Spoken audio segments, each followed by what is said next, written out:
All right, everybody. Apologize for the delay here. Dealing with a little technical issue on my guest who's coming up here in a few minutes. So I wanted to start with a box opening. Very exciting. So I got this from Dale in Tucson. And it's kind of obvious from the box what it is.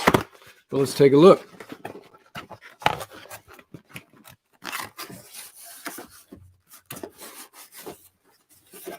So it's from Aviat, the Aviat network.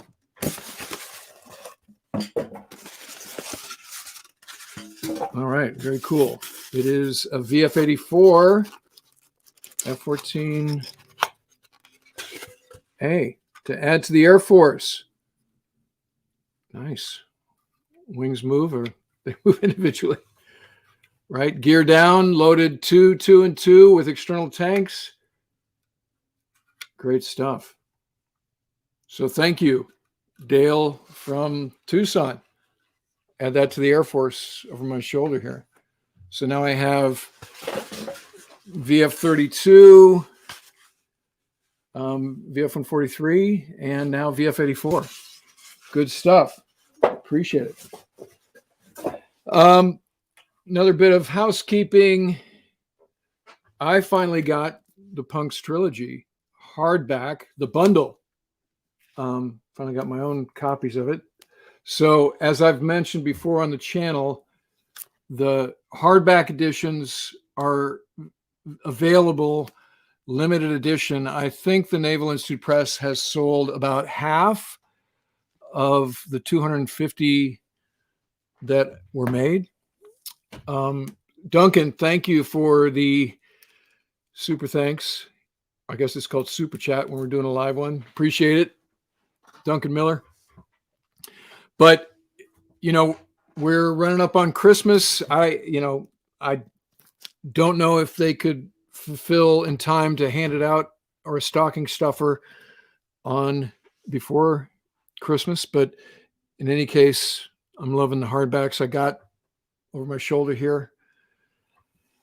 Got them going. I will drop a link for both the trilogy in trade paperback and the hardback in the chat as we're talking here. And as I said in the teaser for this live stream, I meant to have the Tomcat 21 episode live literally a couple days ago, and it's taking me a lot longer to get this one get this one done. Here are some of my notes and research. You know, want to make sure we get it right for the people. But this is a fun episode. It starts actually the development of the F-14 started in 1959 with an airplane called the Missileer. So I don't want to give too much away, but we start there, and then it's kind of a tale of two cities, Tomcat, Hornet, and they come together in terms of a choice in the early 90s. And the rest is what we're dealing with now. Hey, Rick in Guatemala. Thanks for joining us here for this live stream. So I want to get right to the topic du jour, which is flight jackets. So I want to bring in one of my best friends ever, a guy named Dave Parsons, call sign Hey Joe. I'll let him explain how he got that call sign. Hey Joe is a longtime Tomcat RIO. We first met when he was the editor of Approach, and then I relieved him as the editor. So let me go ahead and bring him into the studio. Hello, Dave. Hey, how are you doing? I'm being here. It's great to have you here. It's overdue since you and I have been connected in the media space for decades, since 1989. Yep. So let me tell the story, and you can fill in the blanks. So I drew an airplane cartoon for the CAG-3 airplane on the USS John F. Kennedy. And the airplane cartoon was something that you would or wouldn't do. Various squadrons would submit things. It's kind of a cartoon, a joke of sorts. And the I forwarded it to you, or somebody forwarded it to you, and you were the editor of Approach out of your first tour in VF 102. So as a side note, Hey Joe is an aviation photographer, top of the heap. So if you see a VF 102, if you're Googling Tomcat and you see a VF 102 F14A, I guarantee you it's a Hey Joe photo. And if you see a VF 32 Desert Storm photo, that's Hey Joe as well. So he really, his photography is comprehensive and definitive, and that's just separate to this discussion. But just wanted everybody to know that this is the same guy that you'll see credited with a lot of those great photos from various eras of the Tomcat. So anyway, long story short, because you were leaving Approach to go be the editor, or to go be a department head in VF32 on your way to Desert Storm, by the way, which we didn't know at the time. But you're leaving to go do your department head tour.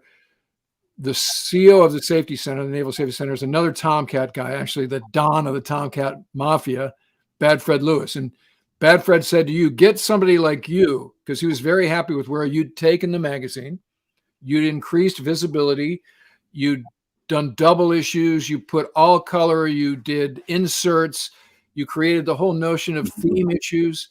And so the visibility of Approach magazine was raised 200, 300% on your watch. So meanwhile, you had convinced me to do the cartoon that was now a back cover feature called Brown's Shoes in Action Comics, that became kind of a underground sensation. And in some circles, that's what I'm known best for.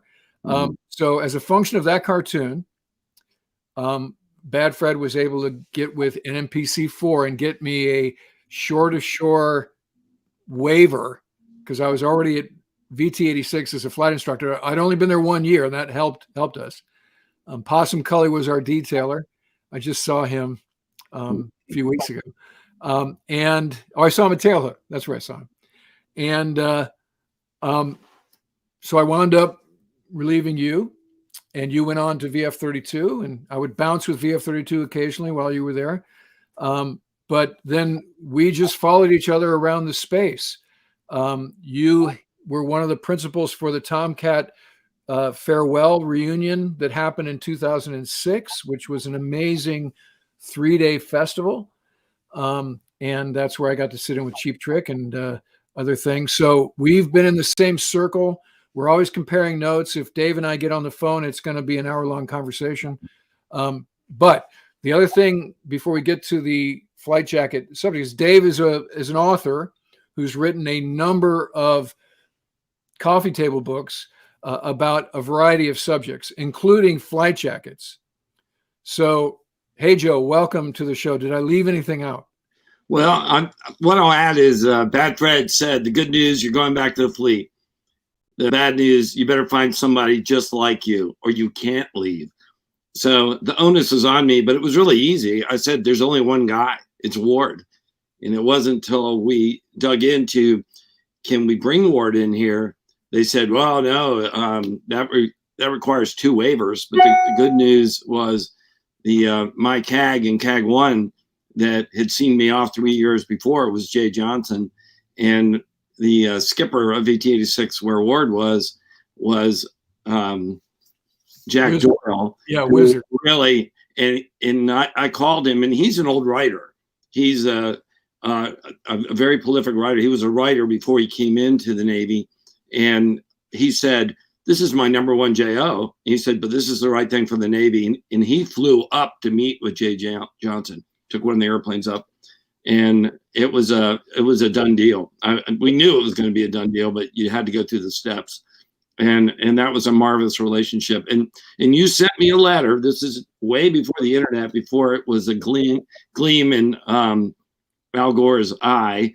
You sent me a letter, and it was in the letter because that's how we corresponded with the fleet back then in 1986, 89 when I was at the Safety Center. And I loved it. And my training initially is as an artist. My degree's in art. I learned photography much later, but I immediately saw the vitality, and my mandate from the admiral was make sure the JOs are going to pick this up in the ready room. And right away I said, they're going to love this. And it's very irreverent as Ward can be.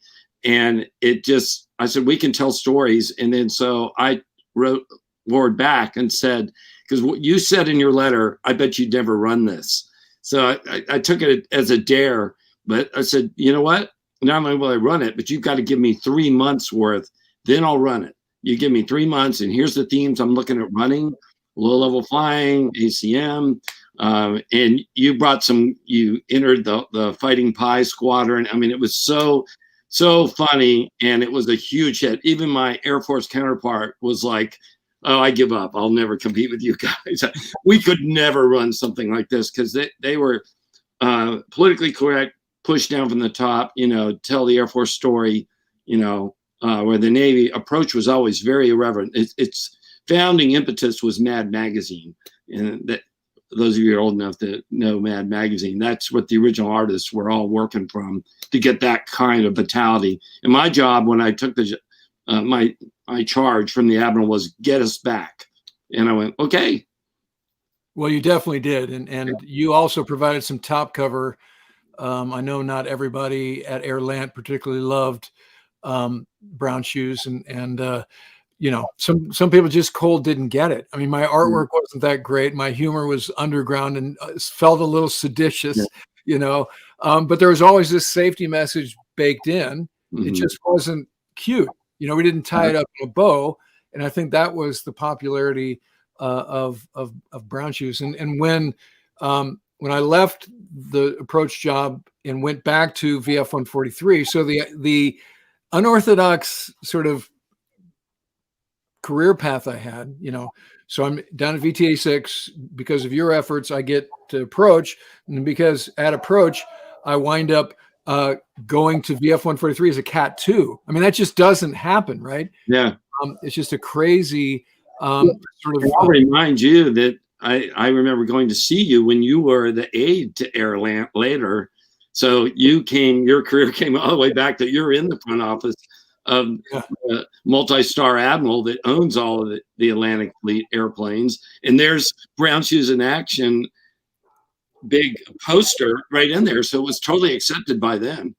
And dare anybody challenge it at that point. Yeah, absolutely.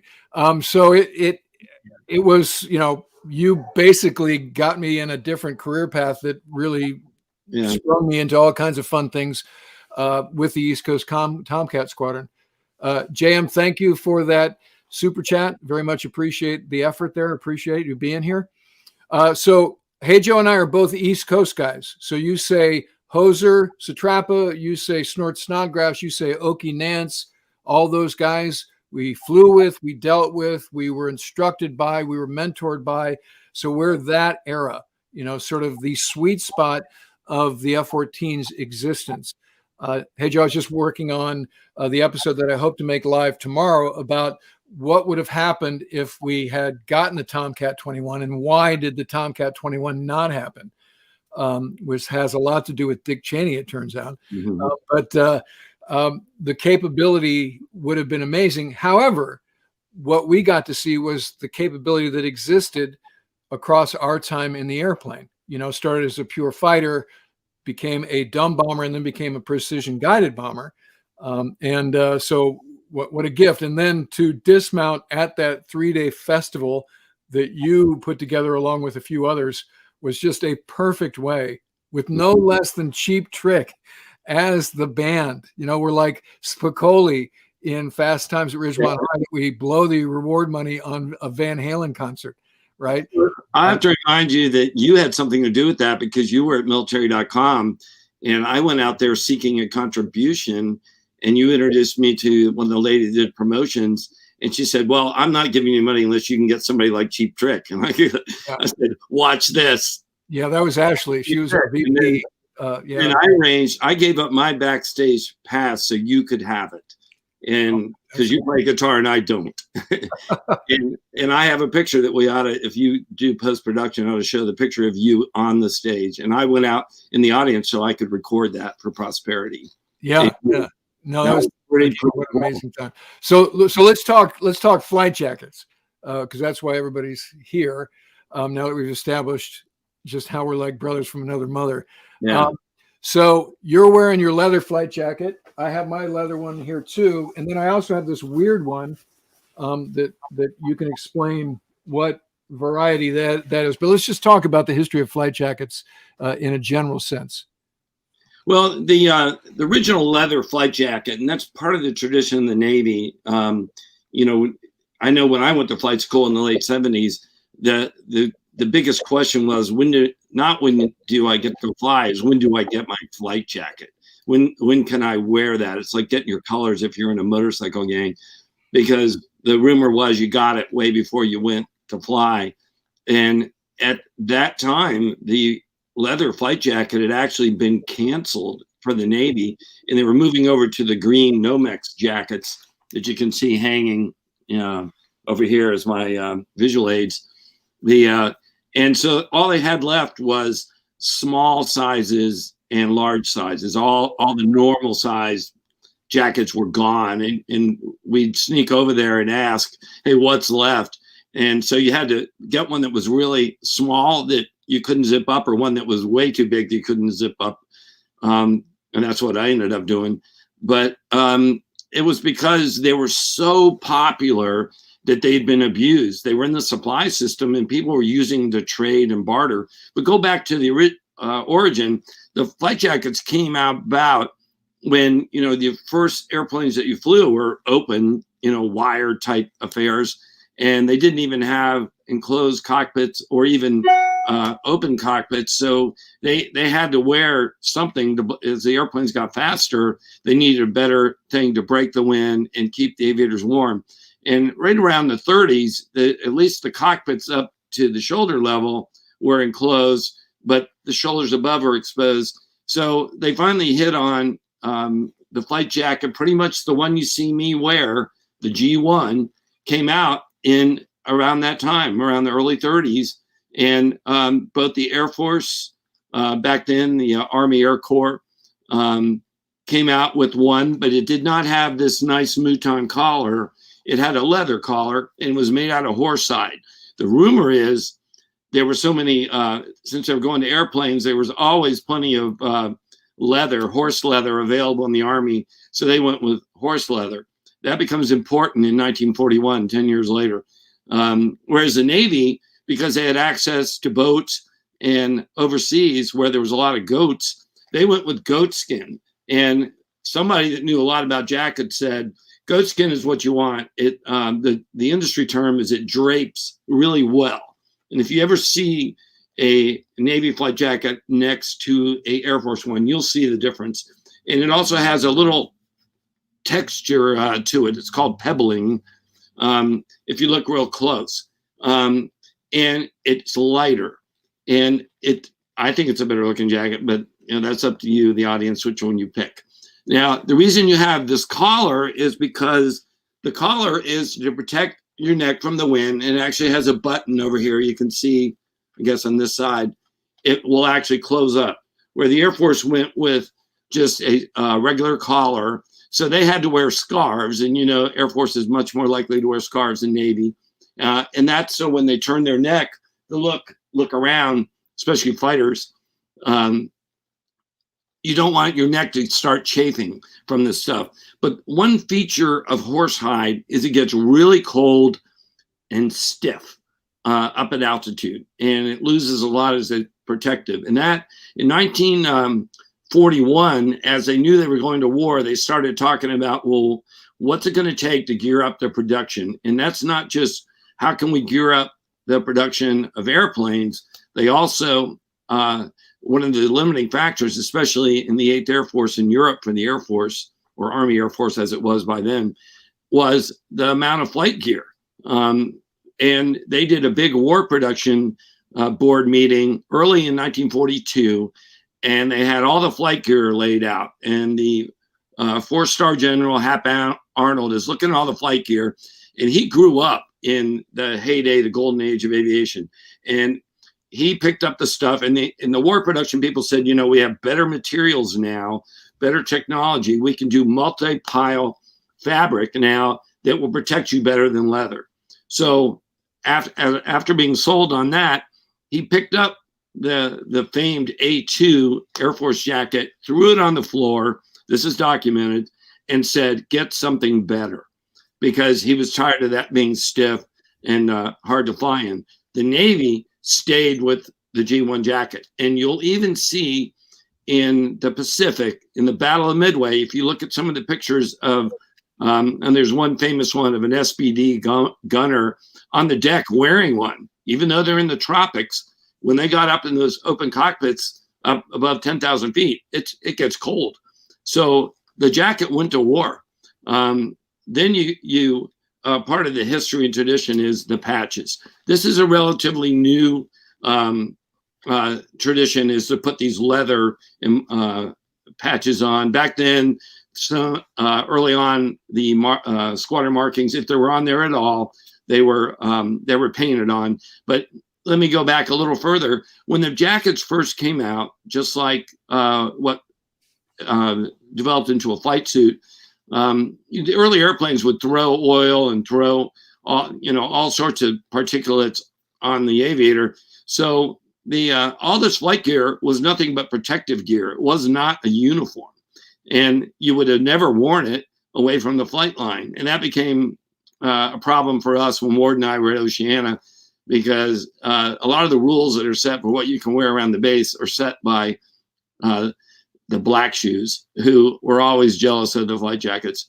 So that becomes a whole nother episode in the tradition of the jacket. But the jackets were something you wore in the airplane, then you took them off. But this jacket became so well liked that people started, the original flying uniform was green. It was the so-called aviation greens with the brown shoes. And you would wear that in the airplane, and they would wear this jacket. So it became what you would wear around the squadron, only in the squadron spaces, but never out of the flight line, never in town. Whereas the Air Force started wearing them almost like a uniform. They got a little colorful during Europe with painting of nose art on the back of them. But the Air Force has always been a little more rigid on, you're only going to have a certain patch here, your name tag. Over here, you're going to have your unit, and then your the larger unit over there. Whereas the Navy's always been, almost like, I actually put my my bag over here. The Navy, you could tell someone's biography by all their patches, and there wasn't a lot of regulation. They tightened that down years later, but you still can find people wearing jackets that show their whole career biography. And that's how I ended up writing about it, because I was having lunch with the editor of Air and Space magazine, and we were talking about article ideas and what I might write for him. And we started talking about the patches, and he was more intrigued by the jackets. So he said, let's talk about that tradition, but let's talk about where the jackets came from. So I wrote him an article that was published in 1988. And then a publisher just called out of the blue and said, hey, you got enough pictures to turn that into a book. And that became the book that you see over here. That's the soft back, and then the hardback's over there, Hellbent for Leather, which is what they called it.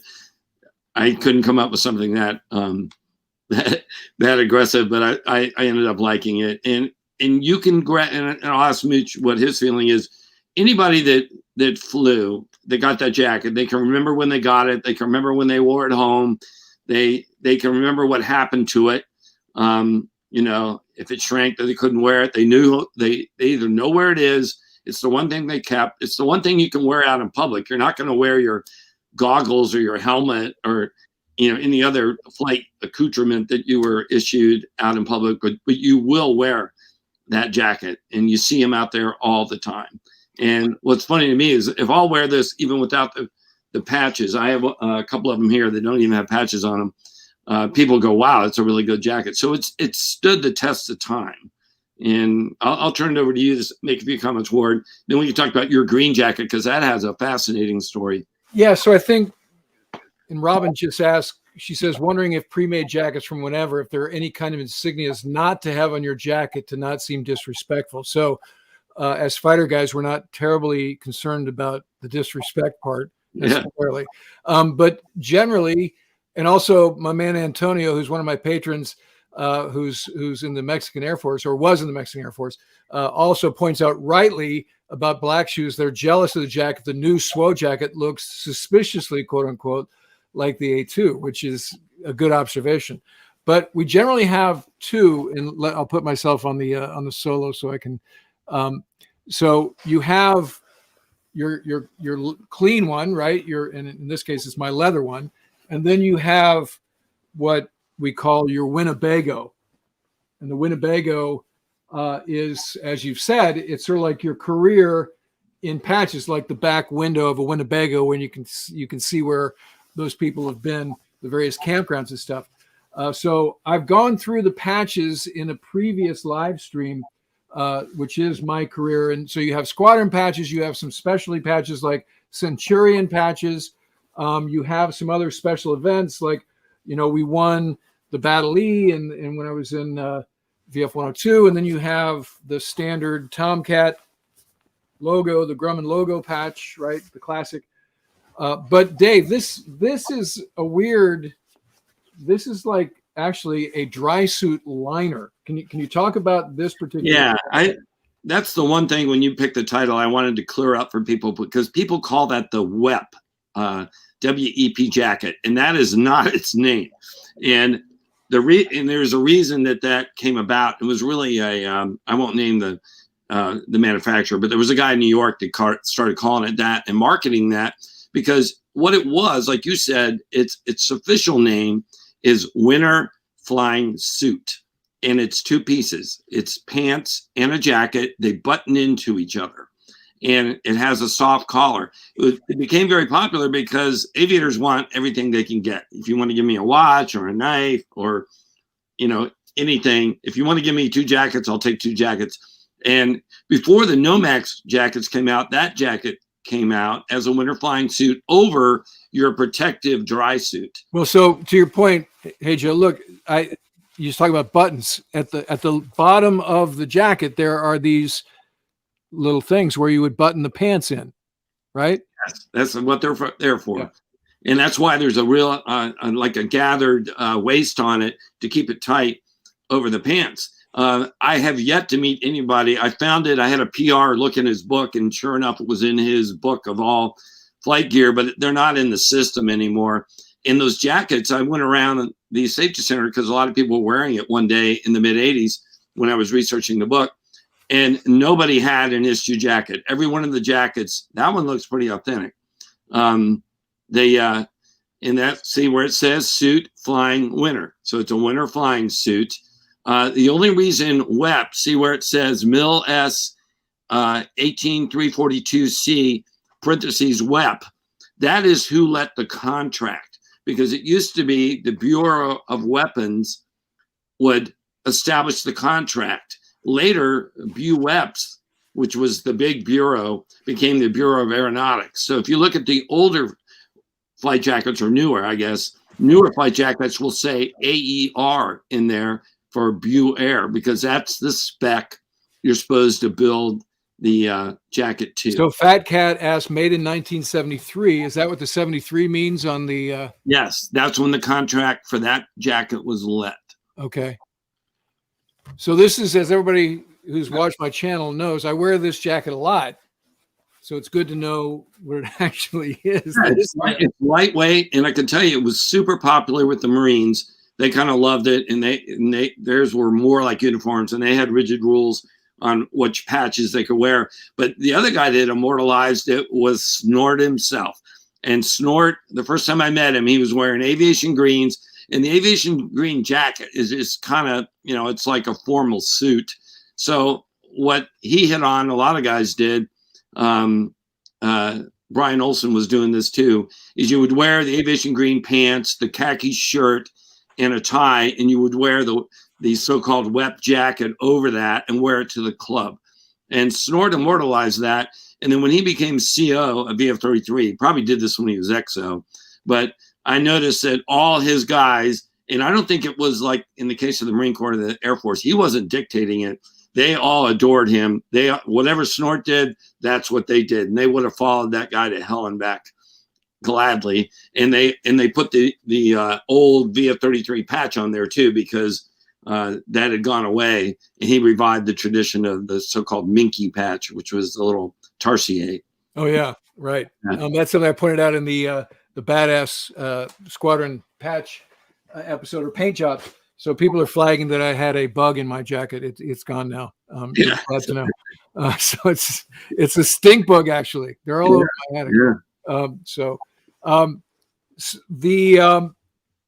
So where are we now with flight jackets? Does everybody get a leather one? Are there plenty in the supply system? That's a good point, because I was there as editor approach at Tailhook when John Lehman, Secretary of the Navy, got up in front of 10,000 aviators, literally, and said, "What's on your mind? What do you guys want?" And everybody was like, "We want our brown shoes back," because the powers that be had eliminated brown shoes.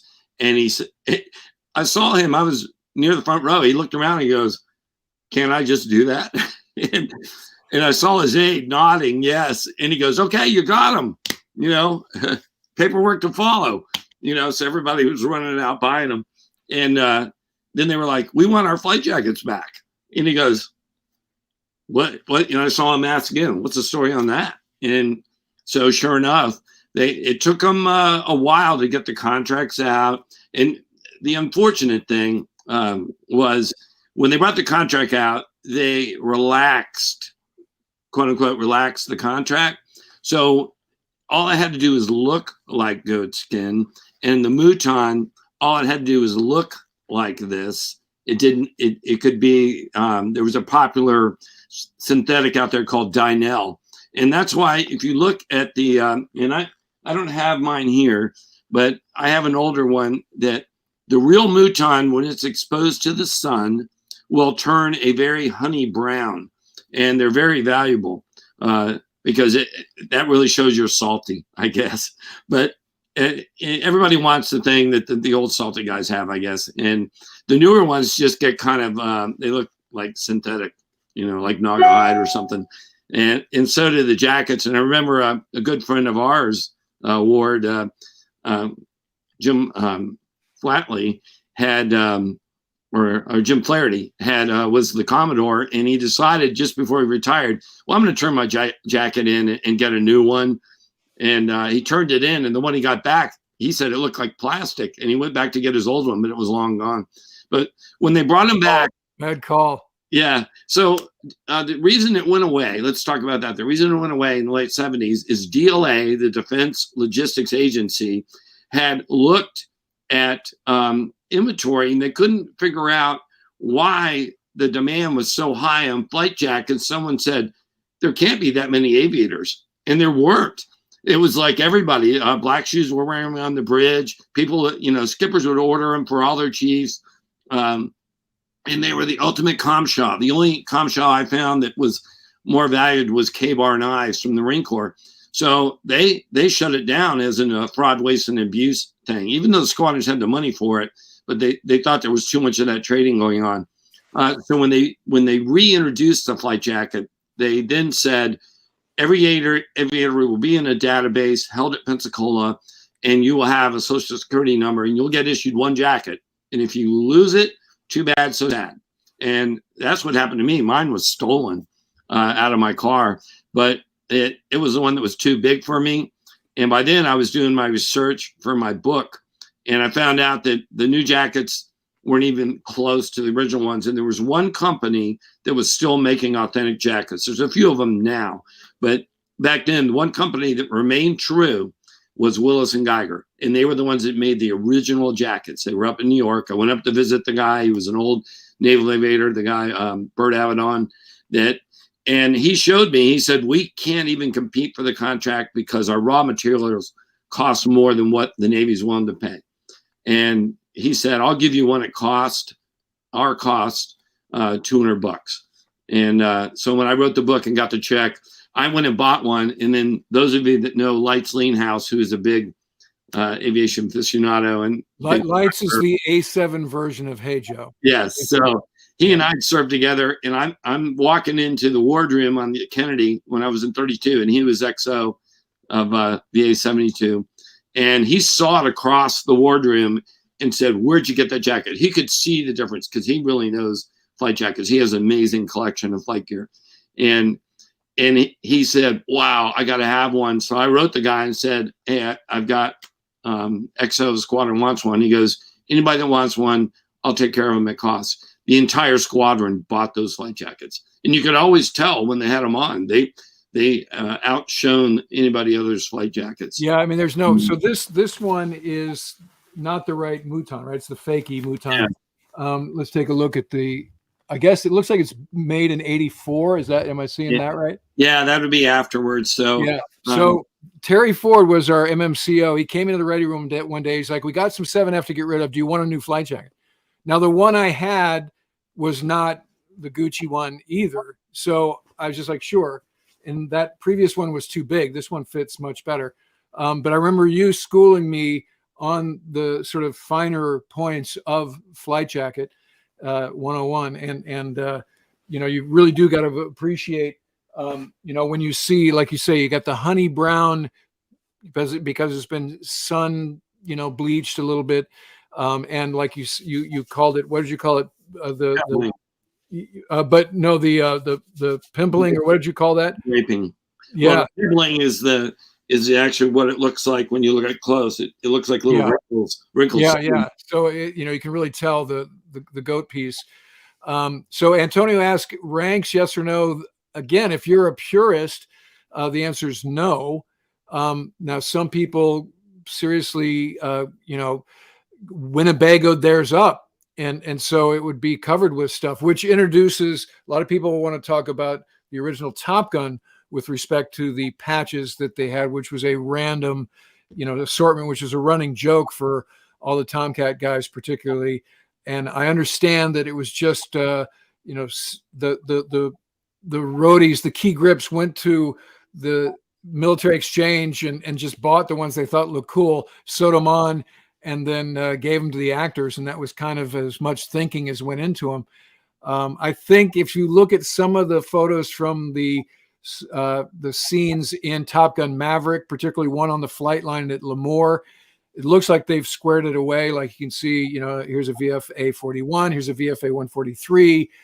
They have some others, and they kind of didn't go nuts with the patches all over a Zoom bag, for one thing, or the flight jackets. And there's some controversy around the fact that Tom Cruise had the Taiwanese flag patch on one, and I guess the Chinese company that funded the movie demanded he take that off.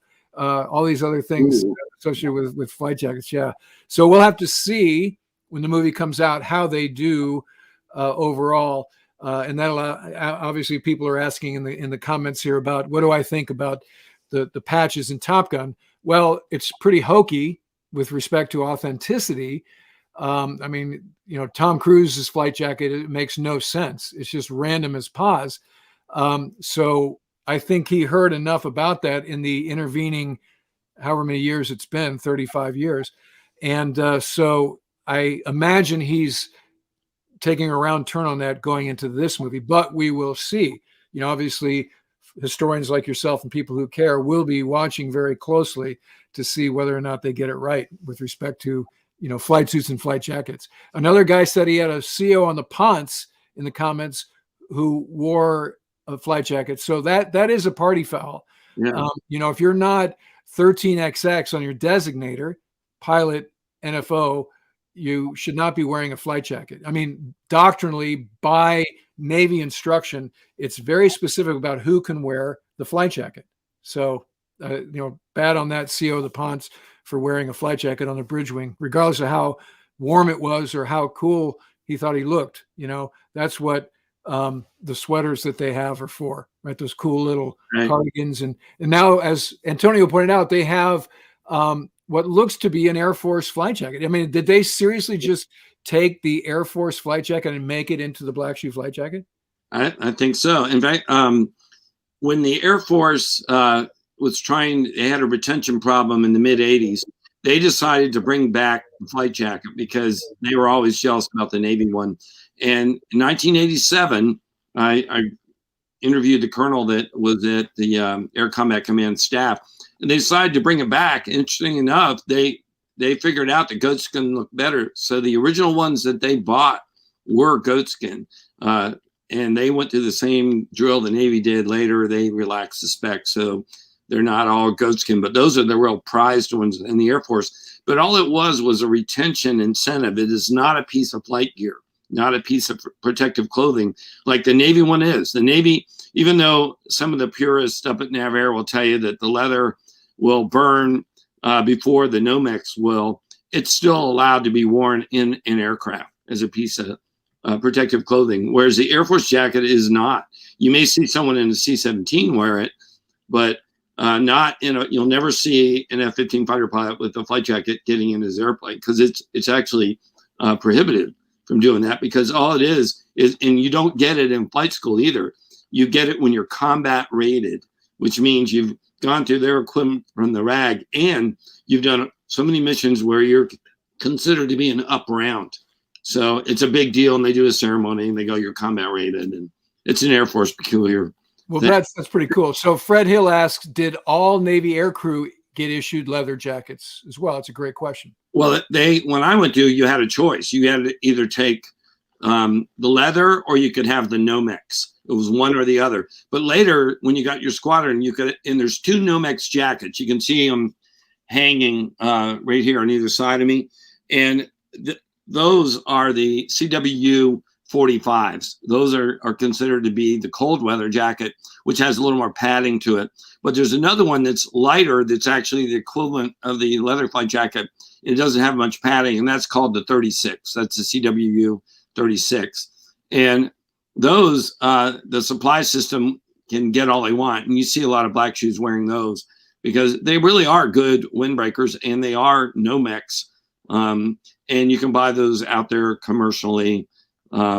One of these, and I defy you to tell the difference. One is my issued one, and one is one I found a company that actually makes them, but they'll make them not out of Nomex. They make it in a material that looks like it. And I bought one so I could have one with my VF-32 patches and one with my VF-102 patches. So how does somebody get hell-bent for leather? Is it available aftermarket? Do you go up eBay? Aftermarket, yeah. It's they sold out a long time ago, but they did do a second printing in the one that's you see, the one there is the original. That goes as high as $1,000 these days aftermarket, but I don't pay that much. If you watch it, it'll come up. And the other one here is a self cover. It's same insides, nothing different on the inside, and you'll see it come up as well. But I published that book in 1992, so it's been a while. It's been out there for a while. No, I remember. It's a great book. It's definitive. So if you've enjoyed this conversation, find that book, and you'll be very happy about it. First, before we sign off, let's say hello to Greg, Boomer Sailor, in the chat. Thanks for joining us, shipmate. Appreciate it. Hey, Joe, always a pleasure to interface with you. I hope to see you in person very soon. Thanks for joining us for this episode of the show. Thank you. Always fun with you, Ward. All right. So everybody, thank you for joining us for this episode of the live stream. As I've said before, I try to do these once a month, and look for the Tomcat 21 episode. I promise tomorrow. I'm going to try to make it live tomorrow morning. And I think that you're going to like that one. After that, we're going to talk about the Iranian F-14 situation and the ace of aces there. A lot of good stuff coming up. I did a short yesterday talking about some of our 2021 stats. YouTube creators gave me the stat sheet. So more than anything else, with those very cool numbers, amazing eye-watering numbers, I want to thank all of you for your support. And as I said in that short, we're just getting started. So this will be turned into an episode once we sign off here, including the chat. Thanks for everybody for showing up. And I look forward to talking to you guys again soon. See ya.